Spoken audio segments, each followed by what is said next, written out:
Welcome to the Salmon Runs YouTube. Enjoy the video. You already set the undo send window. Now act fast. Once you hit send, watch the bottom left snack bar for the undo button. That's your cancellation lifeline.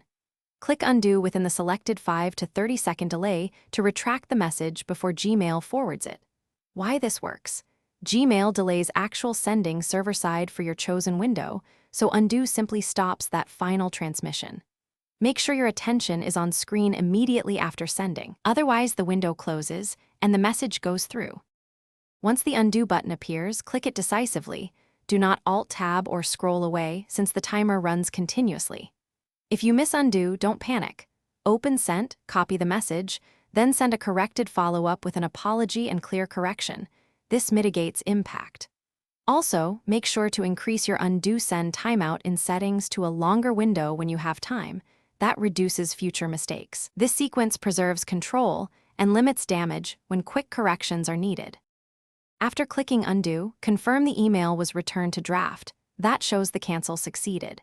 If the recipient already received the message, send a concise correction explaining the mistake and politely request deletion if sensitive. Once done, set a longer undo send timeout or create a delay send filter with rules for risky recipients. That prevents repeat issues. If undo doesn't appear, check you aren't using a third-party mail client that bypasses Gmail's delay, and switch to Gmail web or app. Thanks for watching. Consider subscribing if we helped you.